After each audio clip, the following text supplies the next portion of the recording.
Hey, Emma, why haven't you cleaned the rooms for me yet? You know I'm moving in today to live with you and Max, right?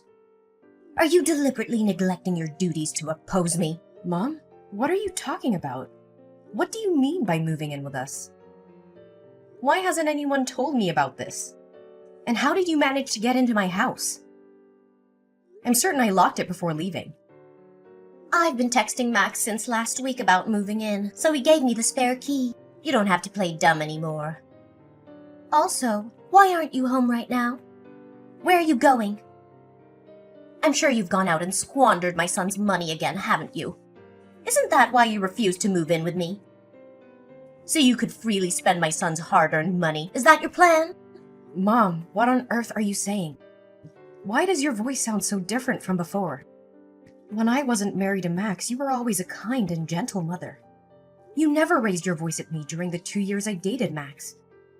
But now you've transformed into a completely different person. A month since the wedding, you use harsh words and show anger whenever you speak to me. Do you still not realize your mistake? I did my best to use sweet words to ask you after marrying Max to move in with me.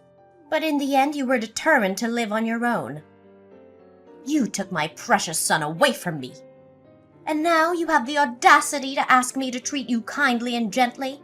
If I hadn't believed that you were a docile and obedient girl, there's no way I would have allowed Max to marry such a useless and stubborn daughter-in-law.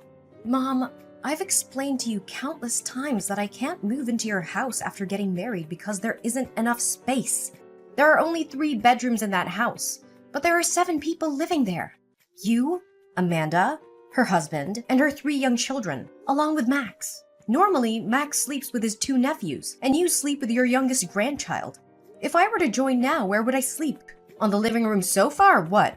Furthermore, I've already explained this to you numerous times. I'm not unemployed. I'm a freelance marketing executive. Today, I'm out meeting clients for a new project. Isn't freelancing a worthless endeavor? It's an unstable job and the salary is definitely low. But I've heard from Max that you spend your days at home huddled in the room playing games.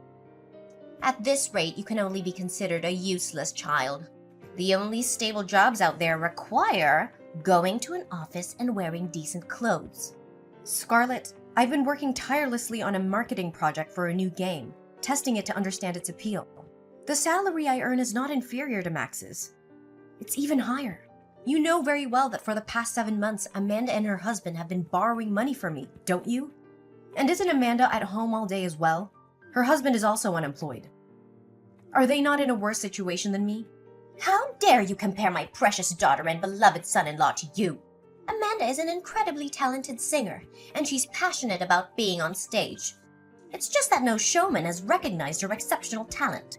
And my poor son-in-law is only temporarily unemployed. It was just a regrettable accident when he collided with another car, causing the female passenger to suffer a head injury and bleed. And yet she had the audacity to report it to the taxi company and make us pay for the hospital bills. It's unbelievable, but there are such heartless and inhumane people in this world. Wow. I fail to see how being eliminated from over 30 singing competitions signifies talent. I understand Amanda's passion for singing, but shouldn't she prioritize taking care of her family's financial situation before chasing her dream?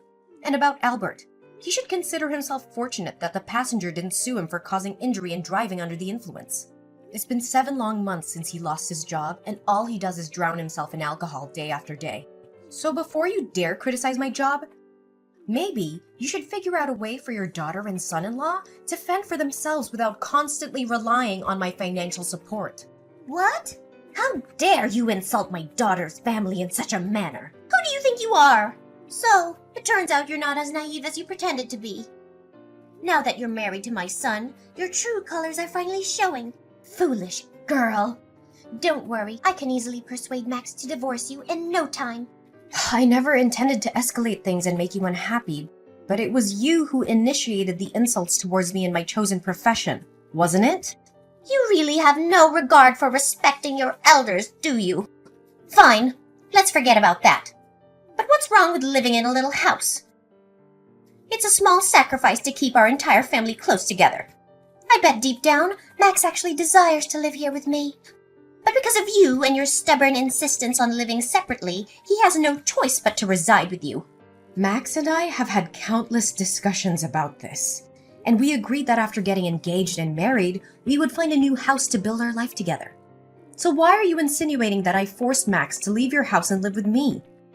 Isn't it customary for children to grow up, become adults, and eventually move out, get married, and establish their own families with a cozy white picket fence and all? Not in our family, it seems. Or perhaps you should consider living with me until you give birth to a grandchild for me. Then, once the child reaches the age of 5, we can think about moving out. That way, the child and I can develop a close bond. After that, we can sell your house and use the money to make a music video for Amanda. I'm confident that if you make that sacrifice, both Amanda and I will shower you with love and appreciation. What?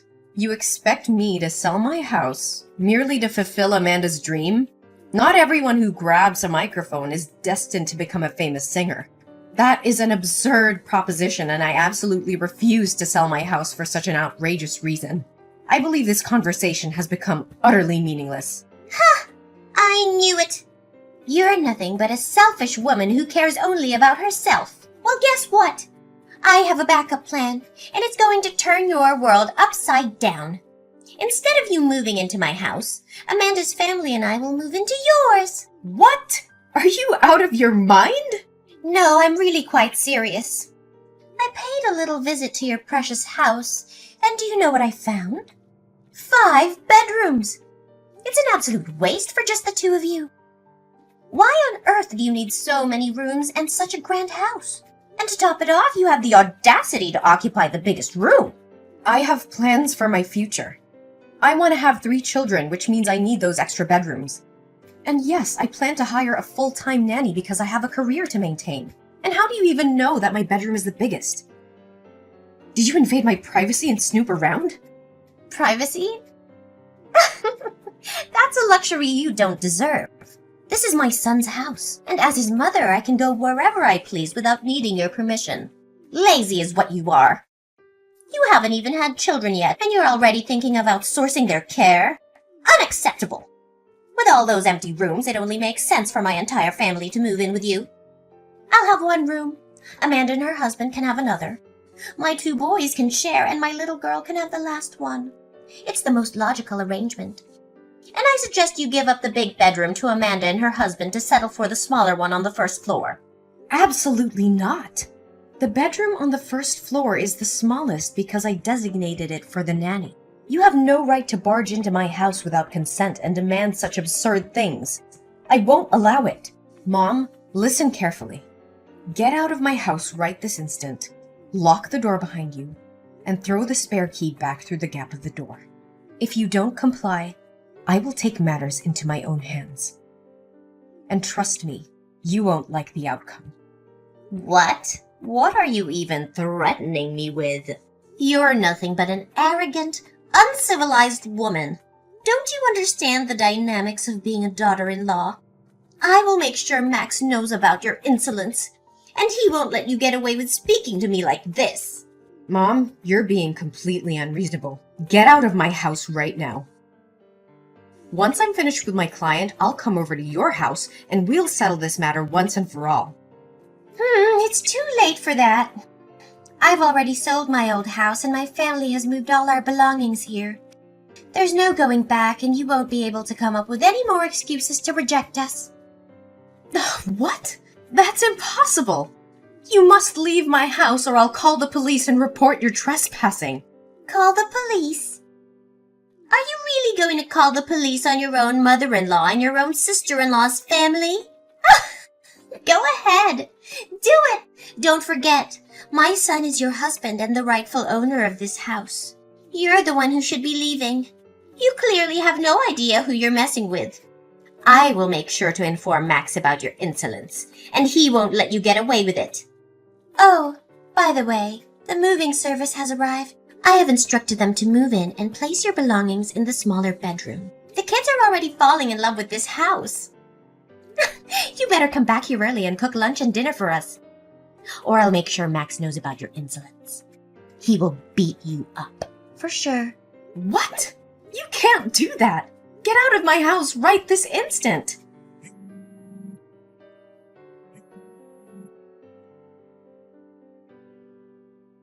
Max, what the hell is happening in our house? Your manipulative mother and Amanda's family have forcefully invaded our home, and you conveniently kept me in the dark? She claims to have texted you a week ago, but why didn't you have the decency to inform me? We had an agreement, remember? We clearly agreed not to live with them. Calm down, Emma. I understand we had an agreement, but I can't simply abandon my own mother, can I? I didn't tell you because I knew you would throw a fit and create unnecessary drama. Furious? Oh, you bet I am. You've broken our agreement. Your mother sent people to move all our belongings into the tiny bedroom on the first floor. This is my home. Why should someone else get the best of it? It's not fair. And let me remind you, I never consented to your mother moving in, let alone your sister's family. Is it too much to ask for a little respect in this relationship? That's enough. You keep voicing your opinions and desires. But have you ever considered what I want? Is it wrong for my mother to want to be close to her children? This is my home now, too. And I have the right to have my family live with me. Then why didn't you make that clear from the start? You made it abundantly clear that you didn't want to live under the same roof as your controlling mother, who always manipulated you into doing her bidding. Why the sudden change of heart? Forget it. I changed my mind, okay? But, Emma, I hope you can understand. She's my mother, and I can't just turn my back on her. You know I love you and my mother the most. I won't be forced to choose between the two. I despise being put in that position. I'm not asking you to choose. I just want you to find a solution that respects both of us instead of disregarding my feelings to please your mother. If you go through with this, it will crush me. What? My mother just called me sobbing, claiming that you insulted and offended her, as well as my sister and brother-in-law. What the hell happened? Are you still playing the role of the weak, victimized wife? How could such cruel words escape your lips? What? No, it's not what you're thinking. I got carried away in anger and said some harsh words, but I certainly didn't intend to offend your mother or your sister. Your mother insulted me and belittled my job first, calling me useless and uneducated. I was furious, and a few unpleasant things slipped out about Amanda's family, but they're all true. What? Just because my mother said something that upset you, you dared to argue with her so vehemently? Why couldn't you control yourself and apologize to her so she could leave? How could you not think things through? Go home right now, get on your knees and apologize to my mother. Slap your own mouth to apologize to her. If you refuse, maybe this marriage doesn't need to continue. No, Max, I won't apologize for defending myself against your mother's insults and mistreatment. How can you expect me to bow down and beg for forgiveness when she's the one who started it all? I won't let her walk all over me and dictate the terms of our marriage. You're being unreasonable, Emma.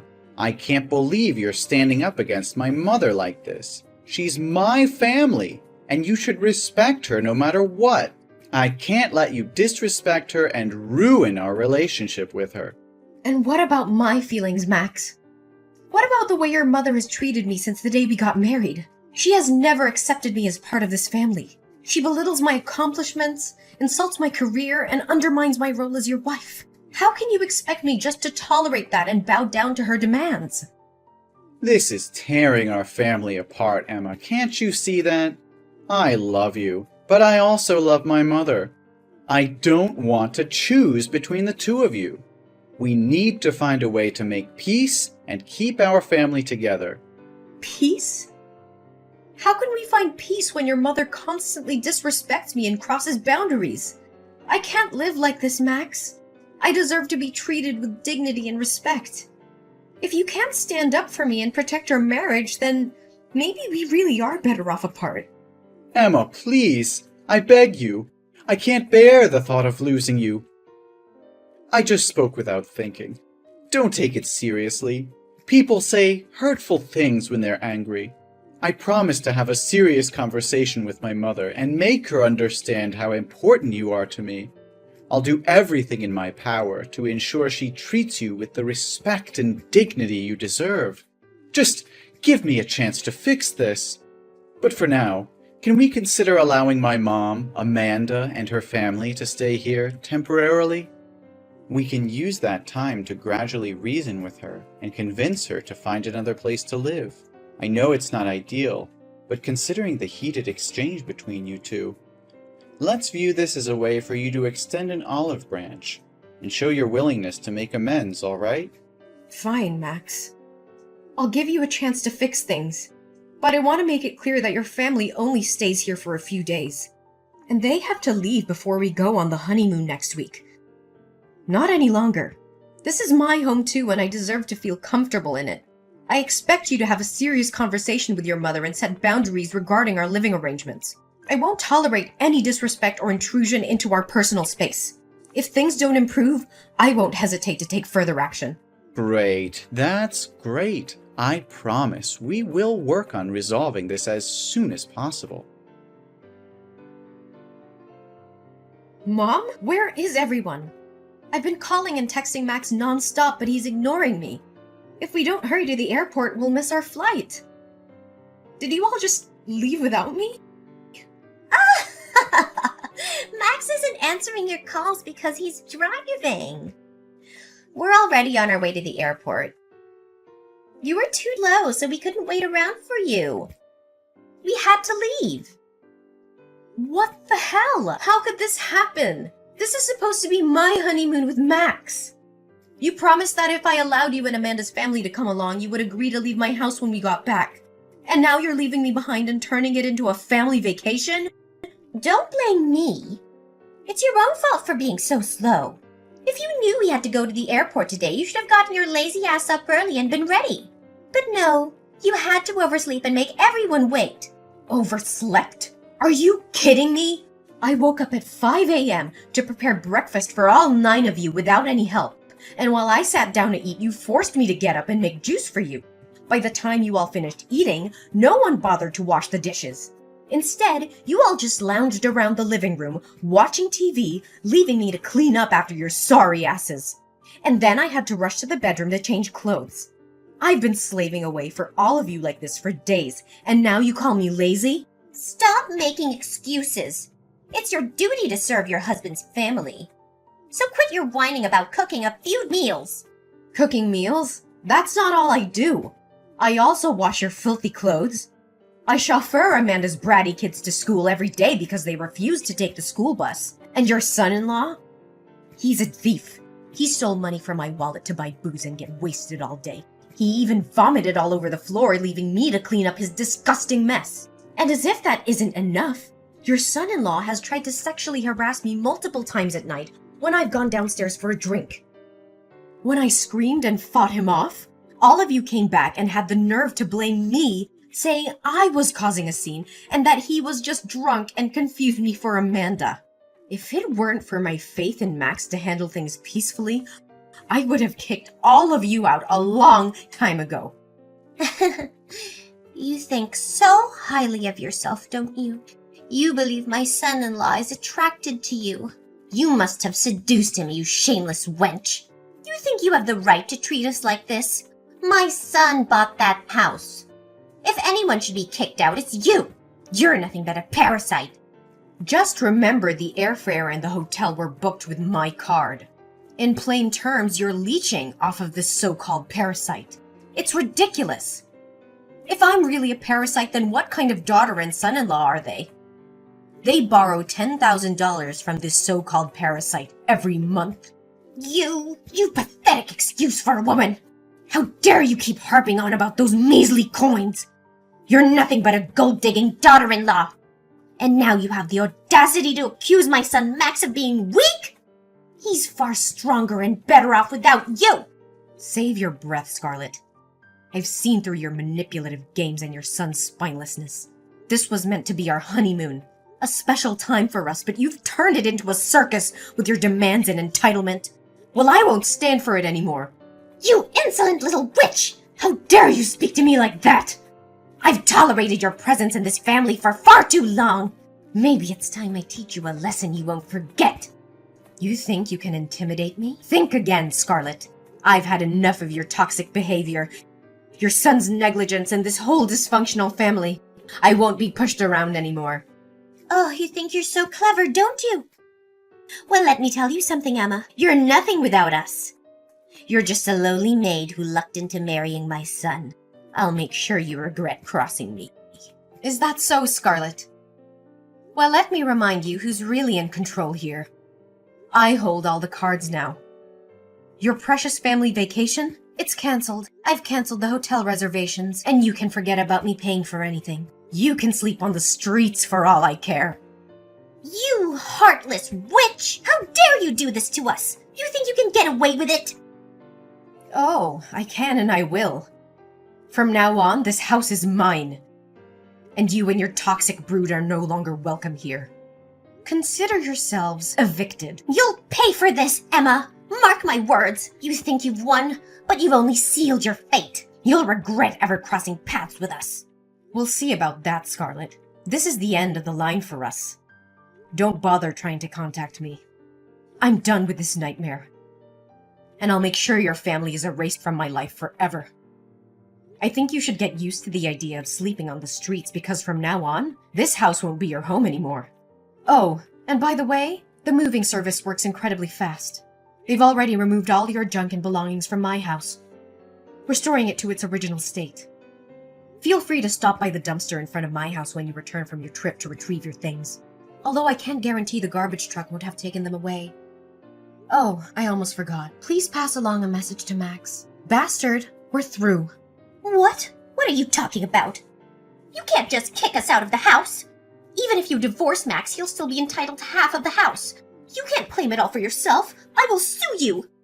Oh, Max hasn't informed you yet, Scarlet? That house is my premarital property. It means I bought it with my own money before we got married, so it belongs to me alone. Even in the event of a divorce, Max won't get anything from this house. Let alone the fact that we haven't officially registered our marriage. Never married? What do you mean? We witnessed your wedding together, didn't we? Why are you saying it never happened? Yes, Max and I had a ceremony, but legally, we haven't completed the marriage registration. Due to unforeseen circumstances, I had to attend to a client and couldn't sign the papers. Looking back now, maybe it was a blessing in disguise. Perhaps it was a way to spare me from being tied to a dreadful family like yours. No, that can't be true. Are you joking? But if you kick us out now, where are we supposed to go? Well, that's not my concern anymore, is it? Are we complete strangers now? Besides, you can go back to wherever you came from. It's none of my business. You heartless woman! How can you do this to us? We trusted you, welcomed you into our family, and now you're throwing us out into the streets? I won't let you get away with this. Ugh, spare me your melodramatics, Scarlet. You and your family have been nothing but a burden to me since the day I entered this household. I've endured your insults, your laziness, and your son-in-law's disgusting behavior for far too long. It's time for me to take control of my life and rid of myself of your toxic presence. Toxic presence? You ungrateful wretch! We gave you a home, we supported you, and this is how you repay us? I will make sure you regret this decision. Mark my words! Regret? The only thing I regret is ever getting involved with your despicable family. Do you think your son is precious? Well, in my eyes, he's nothing more than a waste. A mama's boy, so cowardly that he didn't have the courage to stand up and protect his own wife. Instead, he joined forces with his family to bully and mistreat me. A man like that, even if I were to give him away for free, I wouldn't take him back. You think you can intimidate me with your empty threats? Well, let me tell you something, Scarlet. I am stronger than you think, and I will fight tooth and nail to protect what is rightfully mine. We'll see about that, Emma. I swear I'll haunt you. I'll beat you up. I won't rest until... Until what, Scarlet? Until you bring more chaos and misery into my life? I've had enough of your toxic presence and your attempts to manipulate and control me. You can try all you want, but I won't let you destroy me any longer. I'm done wasting my time on you, Scarlet. I have better things to focus on than your petty threats. From now on, I will build a life free from your toxicity and negativity. Goodbye, Scarlet. May we never cross paths again. After 2 days of relentless banging on the door, Max's family finally managed to force their way into home. Feeling cornered and desperate, I decided to take matters into my own hands. I immediately contacted the police and explained the ongoing situation. The authorities arrived promptly and took control of the situation, ensuring my safety. I provided the police with substantial evidence of my claims. I presented the loan papers, proving that Amanda's family had borrowed a significant amount of money from me. As a result, I was able to recover $100,000 from them, putting an end to their financial obligation. Furthermore, I also spoke up about the abuse I had endured. I showed the police the text messages from Max's mother, in which she threatened to harm me physically. I also shared the incidents of mental violence inflicted upon me by Max's brother-in-law. The evidence was compelling and undeniable. As a result, legal action was taken against Max's family. They were issued a restraining order, prohibiting them from approaching me and my home within a 3-kilometer radius. Additionally, they were required to pay a substantial fee as compensation for the emotional damage inflicted upon me. From that point forward, I focused on rebuilding my life. I surrounded myself with supportive and caring individuals who uplifted me. With the compensation I received, I was able to start anew, pursuing my passions and finding happiness on my own terms. While the scars of the past remained, I emerged stronger and wiser. I learned to trust my instincts, stand up for myself, and prioritize my well-being. The unfortunate events had taught me invaluable lessons about resilience and the importance of self-love. In the end, my story was not just one of survival, but of triumph.